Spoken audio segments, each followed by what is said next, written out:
Jadi teman-teman, ini studio ini sudah berkali-kali dipakai live ya, dan bahkan juga kemarin ada dari teman BRI, dari mana aja. Dan saya tidak menutup kemungkinan kapan saja ada yang mau datang di sini, silakan komunikasi lewat grup, silakan sama teman dari Humas untuk memanfaatkan studio ini. Di sini juga jaringan internet cukup kencang, ada satu khusus internet kita siapkan di sini. Terus kamera juga cukup sesuai dengan standar, bahkan kita juga standar broadcast juga ada kamera Sony seperti yang juga oleh Pak Muhajir. Jadi personil rumah kita Budi, Pak Muhajir yang pegang kamera yang kaosnya biru, dan satu lagi Pak Charlie yang kebetulan dia lagi sakit. Jadi kalau awal pembukaan ini kita di sini adalah 5, 4, 3, 2, skip. Ini 4 lawan. Ini 4 ya, betul ya, 4 ya. Ini 4 lawan. 5, 4, 2, skip, betul ya. Ini 4 lawan. Sudah? Siap, sudah. Sudah mulai belum ini? Sudah. Oke, silakan. Sudah live. Sudah live katanya. Jadi saya sudah dari tadi 5, 4, 3, 2, skip, 4 lawan. Assalamualaikum warahmatullahi wabarakatuh. Selamat siang buat teman-teman semuanya. Dan saya ucapkan terima kasih kepada Bapak Kepala BNN Provinsi Nusa Tenggara Barat, Bapak Dr. Andus Gede Sedianya di Putra SHMSI yang sudah memberikan saya kesempatan. Jadi di siang hari ini ada acara pengumuman juara nominasi video competition BNN Provinsi Nusa Tenggara Barat. Jadi tadi kita juga sudah jalan-jalan, mulai dari depan, terus kita lihat tahanan juga ya, bagaimana kondisinya yang memang mungkin banyak orang melihat di luar sana itu, wah tahanan itu nggak enaknya di BNN Provinsi Nusa Tenggara Barat. Tapi setelah kita jalan-jalan, kita lihat juga semuanya tadi nyaman ya, nyaman banget. Dan juga tadi kita terakhir melihat pemusnahan ya Pak ya, barang bukti satir sabu. Oke. Tapi kalau Mbak Aurora ini ke BNN baru pertama kali atau sudah? Ini baru pertama kali. Masa? Ini baru pertama kali. Seorang host radio terkenal baru kali ini. Dan saya juga ingin kesannya Mbak Aurora. Mungkin selama ini mendengar BNN itu seperti apa sih bayangannya? Bagaimana personilnya, bagaimana kantornya dan sebagainya, seperti apa bayangannya? Coba. Oke, kalau dari Aurora BNN Provinsi Nusa Tenggara Barat, mungkin sebelumnya belum pernah tahu untuk lebih jelas ya. Tapi kalau untuk dari anak-anak muda yang melakukan penyalahgunaan narkoba, ya mungkin yang ada di sekitaran cara-cara gitu kan banyak. Cuman kalau untuk dari yang Aurora tahu itu biasanya memang berantas itu dari kepolisian ya. Kalau dari BNN sendiri belum tahu. Dan kemarin sempat melihat ada lomba video, dan akhirnya dari sana baru mulai mengikuti ya BNN Provinsi Nusa Tenggara Barat dan dapat kesempatan juga berkomunikasi. Ya, luar biasa. Tapi sebelum Aurora, saya ingin juga sampaikan kepada semeton warga NTB bahwa hari ini selain Mbak Aurora yang salah satu finalis pemenang lomba, juga hadir para juara pemenang lomba video yang diselenggarakan oleh BNN.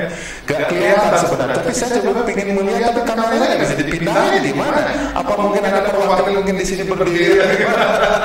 Tapi nggak apa-apa. Nanti kita kasih kesempatan kepada semeton semuanya nanti yang lain. Jadi saya terima kasih atas kedatangannya, dan tentunya ini adalah salah satu kegiatan yang kita lakukan karena seperti yang saya sampaikan tadi bahwa dari data yang ada, penyalahgunaan narkoba di NTB ini adalah dominasi oleh usia muda, sehingga kita menggunakan dengan cara-cara yang digital ini, menggunakan media sosial, karena media sosial itu komunikasinya kita bisa dua arah, Mbak Aurora. Di samping dengan dimanapun kita bisa melakukan, dan itu kita sudah lakukan sebelum COVID loh. Jadi ketika COVID orang lagi sibuk mempersiapkan perangkatnya, sibuk bagaimana media sosial, kita sudah aktif. Nah ini adalah keunggulan media sosial yang kita sekarang ini kita lakukan dalam rangka melakukan kegiatan pencegahan diseminasi informasi. Selain dengan cara-cara yang sudah kita lakukan, antara lain juga datang ke radio-radio, termasuk radionya Mbak Aurora. Radio apa namanya? CNL FM, anak mudanya. Apa panggilannya kalau nggak salah? Panggilannya CNL FM Paramuda. Paramuda. Sedikit promosi nggak apa-apa ya.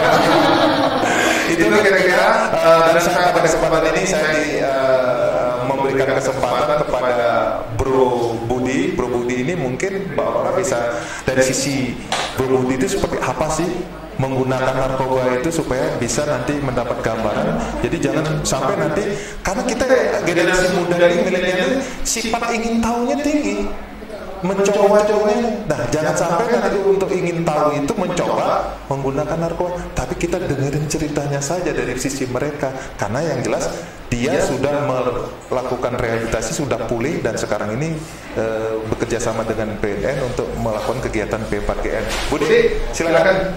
Saya kasih kesempatan. Tidak usah lama-lama, 5 menit 10 menit aja, silakan.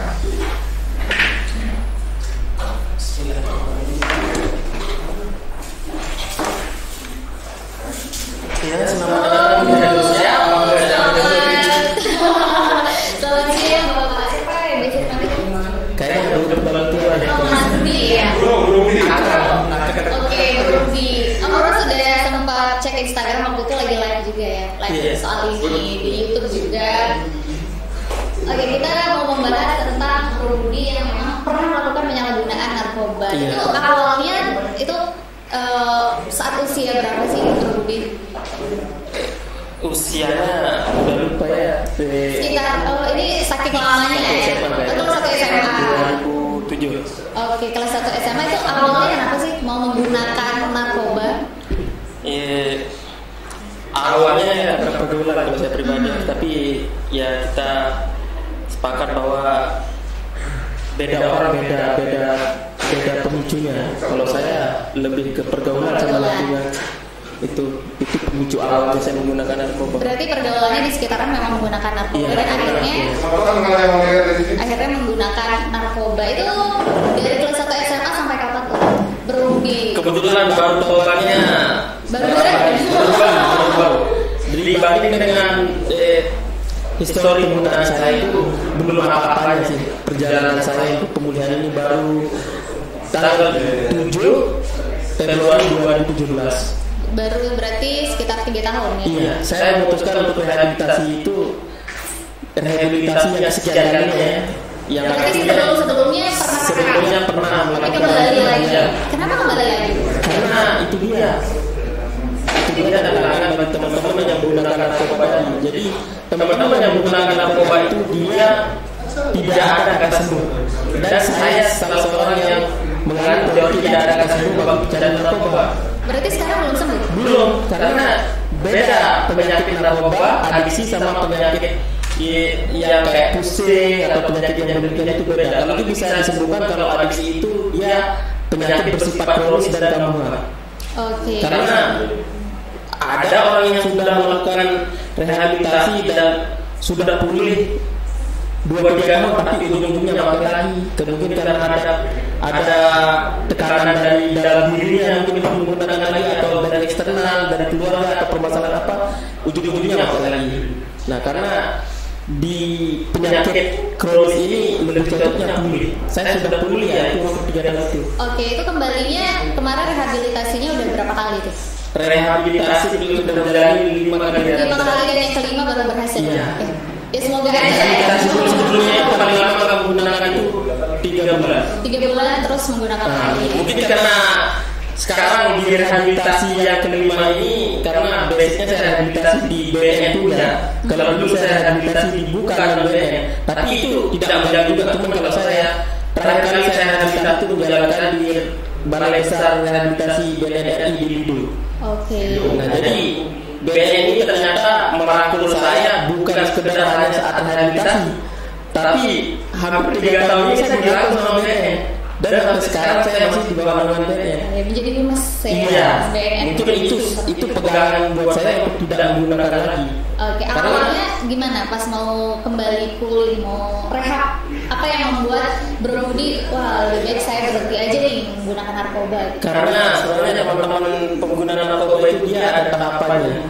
Nah, cuman kita nggak tahu kapan teman-teman kita akan tahapan yang berikutnya. Jadi tahapan penggunaan narkoba itu dia ada 5 tahapan: pre-kontemplasi, preparation, action, dan maintenance. Jadi saya sekarang di tahapan yang kelima, saya tahapan maintenance. Bagaimana caranya saya untuk memelihara kepemilikan saya supaya saya tidak terjatuh lagi seperti yang sebelum-sebelumnya. Jadi mungkin karena waktu itu saya sudah di tahapan sudah bosan mungkin menggunakan narkoba, masa rasanya gini-gini doang, nggak ada ya duit habis, semua sudah distigma sama masyarakat. Mungkin dorong-dorongan hal seperti itu yang membuat saya tergugah untuk ya rehabilitasi lagi lah. Gitu. Gimana sih perasaannya sebelum menggunakan narkoba sama setelah menggunakan narkoba? Narkoba itu sebenarnya enak.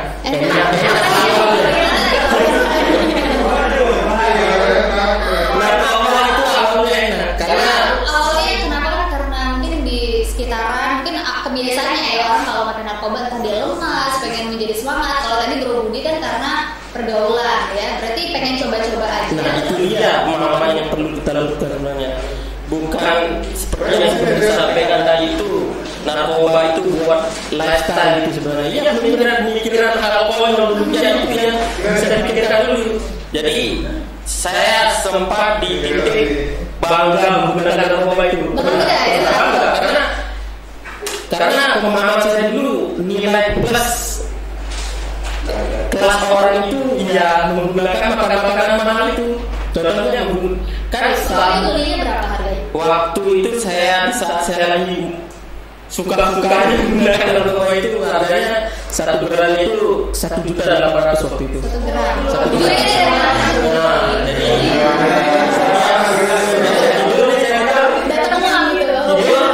mikir putar otak gimana cara mendapatkan uang, bangun itu harus ada uang. Karena pemakaian saya itu sudah parah sekali. Yang awalnya saya menggunakan paketan 200.000 di 2007 itu, ternyata makin sini konsumsi saya semakin tinggi. Saya bisa menghabiskan sekali duduk itu 1 gram, dan saya harus punya setiap hari itu 1.800.000. Nah, saya sudah lupa bagaimana cara saya mendapatkan uang. Terus saking terlalu banyaknya, mungkin dengan cara ya itu dia yang membuat kriminal juga karena kita cara narkoba itu harus memenuhi kebutuhan zat kami gitu loh maksudnya. Terus bagaimana perasaannya pas minum tuh rasanya gimana tuh, semangat kah atau mungkin sudah pakai narkoba. Saya bilang saya bilang sama teman-teman yang masih menggunakan narkoba di luar sana, enggak enak. Siapa yang mau nggak tidur sampai 1 minggu, nggak makan 1 minggu? Itu nggak tidur 1 minggu? Nggak tidur karena nggak bisa tidur. Itu berarti berapa waktu itu? Ini kayaknya sekarang udah. Saya sudah apa yang bisa saya makan saya makan. Karena masa lalu saya jarang makan. Nggak punya duit atau gimana? Nggak punya duit ya? Ada, cuma diperlukan untuk narkoba terus. Jadi untuk menyisihkan itu nggak ada karena memang kami nggak bisa makan. Udah pakai narkoba, makanan nggak bisa masuk, tidur nggak bisa, yang minum doang, minum jalan-jalan.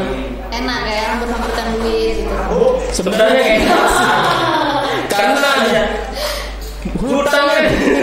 Berarti belinya sekarang hutang ya? Hutang. Sampai sekarang udah hutang. Masih kecil ya, tapi untungnya sekarang udah di bawah sendiri. Iya.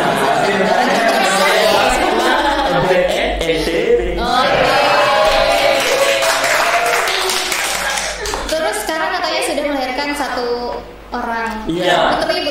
Putra Budi Junior.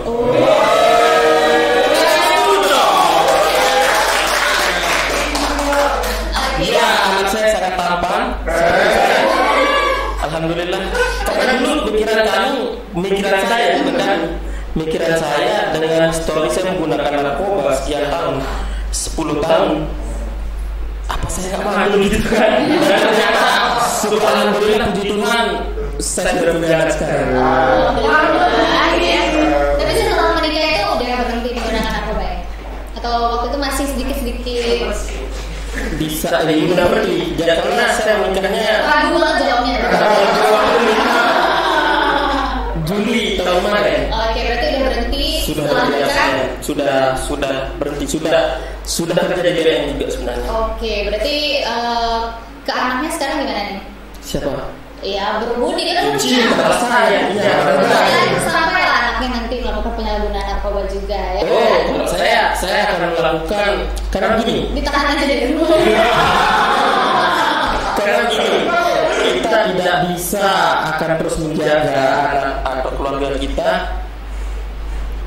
Terus langkah apa yang kita harus lakukan? Sebenarnya kita harus berikan informasi sejak dini. Yo, narkoba itu jenisnya demikian. Itu yang akan saya terapkan nanti ke saya, karena saya dulu candu narkoba, saya sudah tahu gimana asal manisnya narkoba. Saya akan jelaskan kepada anak-anak saya nanti. Narkoba itu begini. Saya tidak akan melarang untuk menggunakan narkoba. Tapi kamu harus tahu resikonya, begitu. Karena sikap orang tua saya itu beda. Namanya orang tua kita nggak tahu yang namanya stigma sudah menggunakan narkoba itu sama halnya jahatnya sama membunuh orang sebenarnya. Apalagi lingkungan saya itu di pedesaan. Nah, di pedesaan sana di Lombok Timur. Jadi saya akan memberikan anak saya nanti pemahaman tentang narkoba, apa bahaya narkoba, karena kita akan berjalan itu nggak mungkin. Lebih gimana caranya kita kasih pemahaman sejak dini. Sebelumnya berbudi udah tahu kan narkoba itu apa sebelum menggunakan? Sudah tahu. Iya, berarti biasa kalau udah dikasih tahu anaknya gimana tuh? Ya karena minimnya pengetahuan, karena kita tahunya ya dari iklan itu aja. Dan waktu itu juga ya yang saya cari tempat rehabilitasi saya tidak tahu gimana. Oke, jadi tahunya awalnya dari mana? Itu minimnya informasi tentang BNN dulu. Nah sekarang saya kan dulu yang menikmati peristiwa itu, maksudnya saya yang di saat itu minta informasi. Sekarang sudah tugas saya untuk menyuarakan tentang rehabilitasi dan apa sebenarnya narkoba itu ya lewat fasilitas yang seperti ini. Oke, luar biasa sekali, tepuk tangan buat istilahnya from zero to hero. Masa lalu boleh hancur, tapi saya masih punya masa sekarang dan masa depannya akan saya perbaiki terus. Betul sekali, lagi untuk generasi muda yang belum, jangan sampai menggunakan narkoba ya. Supaya adil nanti closingnya kasih Ferry Jo untuk kasih pencerahan sini. Mana lagi? Ada nggak? Oh iya. Oke, jadi berikutnya kita masih melanjutkan nih. Ada yang mau nanya nggak? Iya. Silakan tanya. Ini kalau mau nanya sekarang sana ya kelihatan. Silakan. Untuk saya lagi ingin ditanya di sini kan. Ayo silakan. Ayo kita ini acaranya jangan formal. Ayo silakan. Ini deh ya. Ini salah satunya vlog yang bikin tentang rehabilitasi. Nah, tanya kan kita. Saya mau nanya Mas. Iya. Misalnya kalau udah uang nggak ada, cara pun nggak ada, apa yang Mas lakukan? Misalnya nggak bisa beli barang itu. Menurut pengalaman saya yang sering sekali di posisi itu, saya akan mencari teman-teman saya yang menggunakan juga di saat itu, karena sebenarnya teman-teman pengguna narkoba itu dia akan sulit nyambung sama teman yang tidak memakai narkoba. Jadi itu istilahnya kita saling membantu di istilahnya partner in crime, rekan dalam kejahatan itu. Jadi mungkin kali ini saya tidak punya, tapi hari esok ya dari sekian teman-teman pecahan itu pasti ada yang punya gitu loh. Ya kita numpang dulu lah, set dua set gitu. Apakah pernah sampai sakau gitu Mas? Nah itu dia bedanya antara penggunaan sabu, ganja sama putau. Dulu saya di saat pakai putau itu ini tangannya apa nih? Coba filosofi ya. jadi saya merasakan sabu itu dulu tahun 2007-2008 itu saya menggunakan putau yang disuntik. Nah jadi sakau itu sebenarnya adanya di putau itu aja. Gimana rasanya sakau itu ya kayak tulang digigit-gigit. Nah tapi itu bisa saya lewati karena dulu sebenarnya dari Dinas Kesehatan ada program bagi pengguna putau itu bisa datang ke puskesmas terdekat untuk nanti dikasih dari puskesmas itu namanya apa namanya jadinya itu diminum. Metadon. Kalau kan pernah ada kayak di film-film gimana misalnya udah sakau sekali terus sampai di sobek-sobek darahnya gitu. Itu benar terjadi. Itu pengguna putau itu sering saya lakukan. Contohnya. Darahnya diisep. Iya, Iya. Kalau tangannya itu juga karena di saat kami sahur itu udah nggak bisa cari untuk beli putal ya bisa ada sendiri. Jadi di dalamnya ada bekas-bekas darah ya. Rasanya darah itu seperti rasa darah. Nggak pernah ngerasain sih. Siapa yang ada lagi bertanya? Silakan lagi jangan bertanya yuk, biar dulu. Ini masalahnya yang ramai aja. Ayo kita lihatkan para juara kontes hari-hari. Siapa? Mas Alfian. Mas Alfian. ya. Yang mau nanya apa Mas Alfian? Ya, menanya sama berbudi. Misalkan sekarang berbudi itu melihat ada orang memakai narkoba itu, apa yang belum rasakan? Apakah ada ingin mencoba atau gimana? Langsung di depan berbudi. Oh, nggak berani. Saya itu pantangan yang paling utama sebenarnya dalam dunia pemulihan itu kita nggak boleh tes power.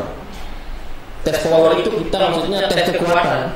Saya nggak berani. Itu pengusaha saya itu saya nggak berani mendekat sana. Kenapa? Saya tidak mau terjadi di saat saya melihat barang itu maka Pengen coba. sakit perut darah, pengen muntah. Jadi hal-hal demikian.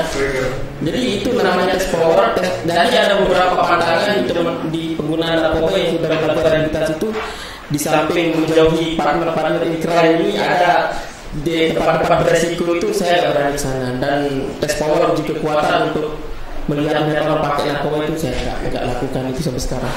Sebenarnya karena itu salah satu pemicu untuk bisa balik lagi nanti.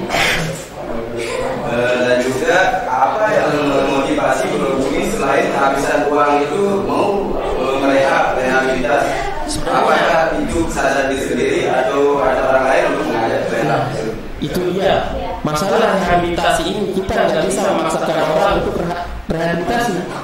Jadi alangkah baiknya rehabilitasi itu dilakukan secara sukarela, secara voluntari. Nah, saya dulu salah seorang yang memang sudah bosan di dunia kejahatan itu, dan saya ingin melakukan rehabilitasi dan saya serahkan diri langsung ke BNN untuk menjalani rehabilitasi. Karena jika kita paksakan orang yang rehabilitasi sekarang, kita nggak menjamin dia akan pulih.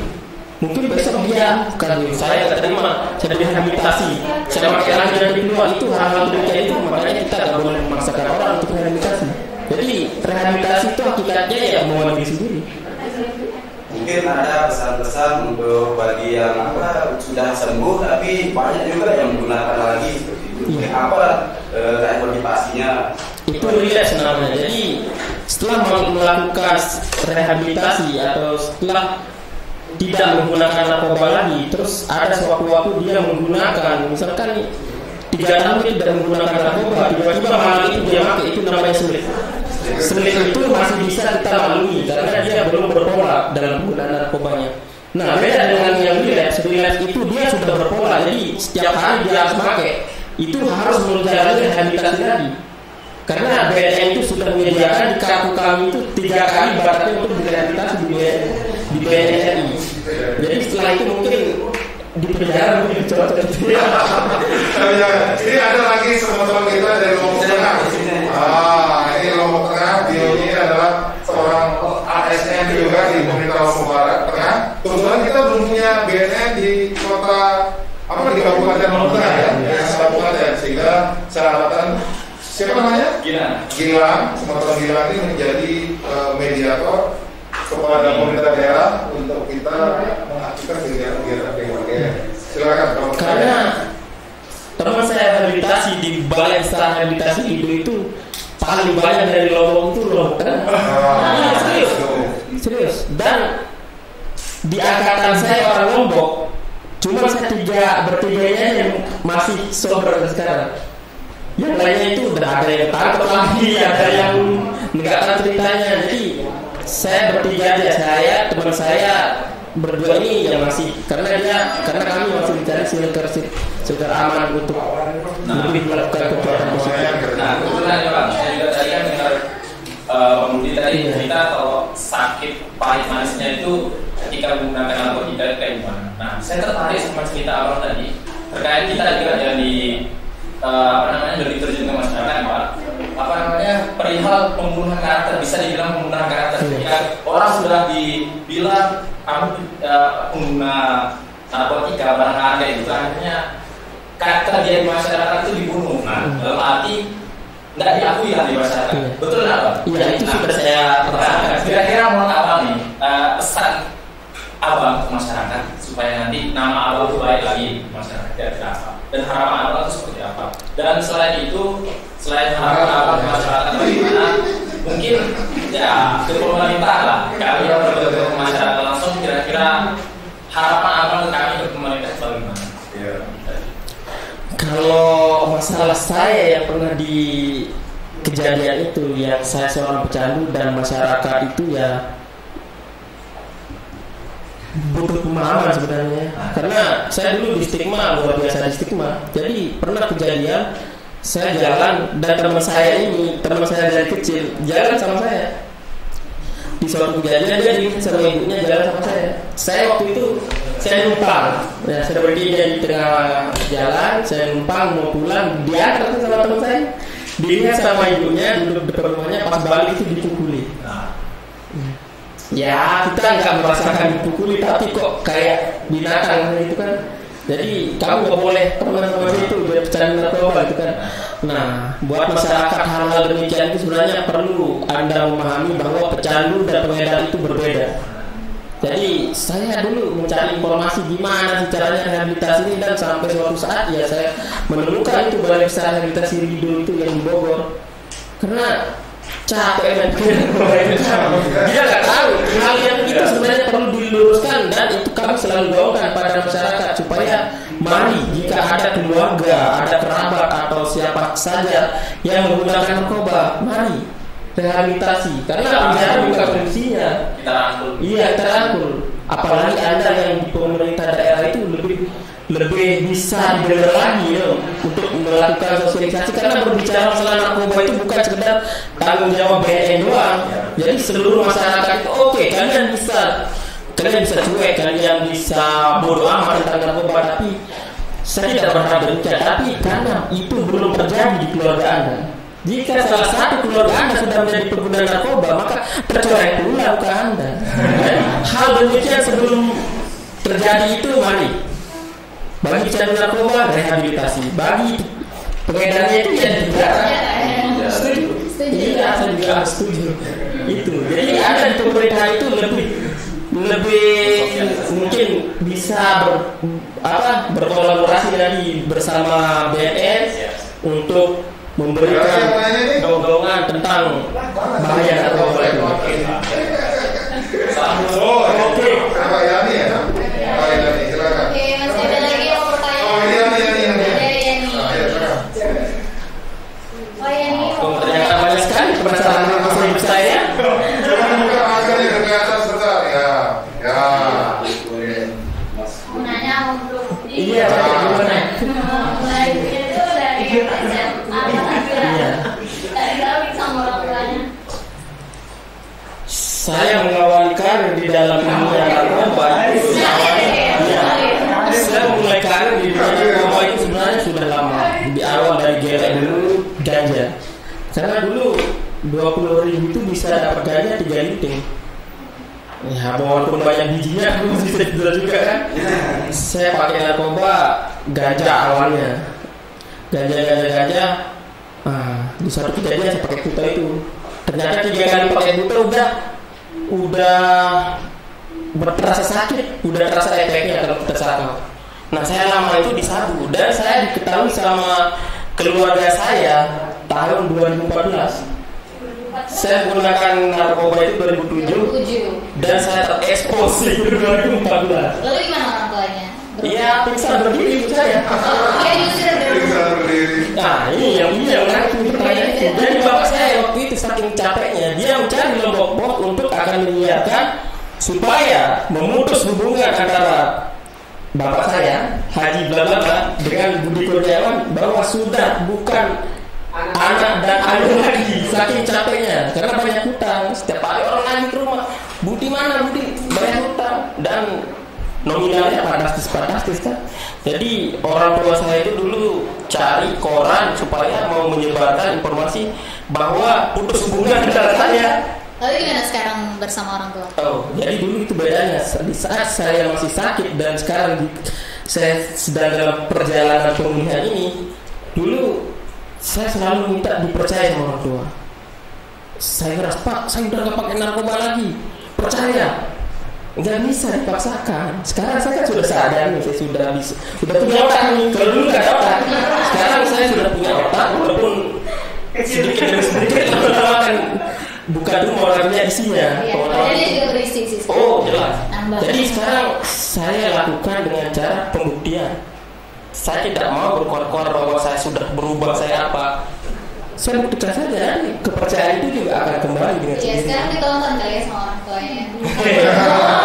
Live lagi ya. Iya, itu dia. Gimana tuh? Tahu tuh gimana nyambungnya masa nggak ada di tahun 2000. Nah, saya dulu punya usaha. Saya punya usaha yang cukup lumayan. Dari usaha inilah saya bisa membeli narkoba itu tadi. Karena usaha saya itu di bidang, saya dulu punya motor HP, sudah punya cabang-cabang juga, ada di Sumbawa juga dulu motor saya. Jadi saya setiap hari servis, dapat duit, ya beli sabu. Nah jadi sampai suatu masa barang saya ini udah habis. Jadi etalase semuanya udah habis, udah nggak ada. Iya. Jadi bukan sekedar untungnya saja yang habis, tapi modal-modalnya pun habis, raib semuanya. Etalasenya habis.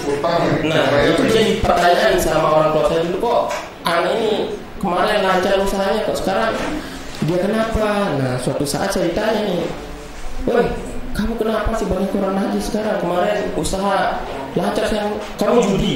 Bukan, saya bilang. Dan saya menunduk-nundukin terus, kamu main perempuan? Oh enggak.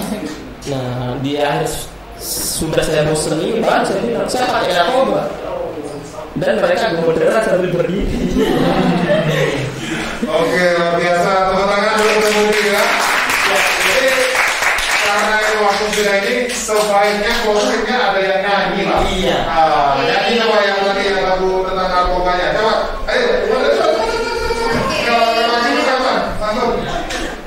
Kenapa Bang? Tetap aja di situ. Berdiri aja teman. Sebenarnya saya penasaran sama istri Om apa namanya? Kenapa? Kenapa dia bisa mencintai? Kita buka sessionnya untuk Cinta itu buta ya. Dengan narkoba itu nggak punya otak ya? nggak punya otak, kan nggak punya otak orang menggunakan narkoba. Ya, silakan nyanyi. Kita nyanyi sama-sama ya, yang bisa ya.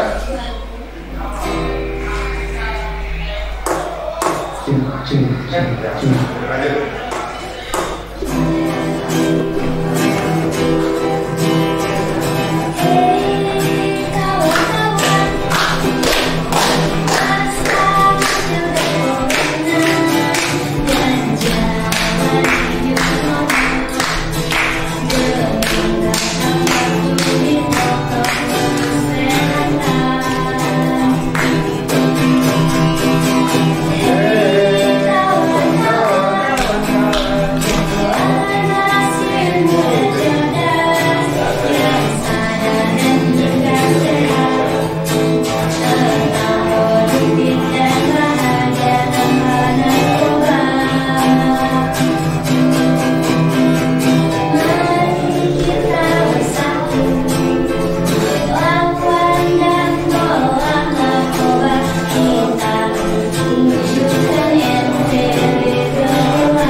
Bisa saya closing? Oh, siap.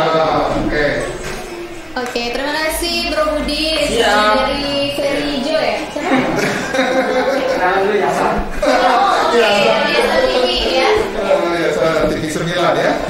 Baik, sebetulnya cegah narkoba masyarakat NTB itu tadi kita bincang spontanitas ya, Bang Aurora ya. Saya juga nggak tahu kita habis acara pemenang lomba video dalam rangka Hari Anti Narkotika Nasional.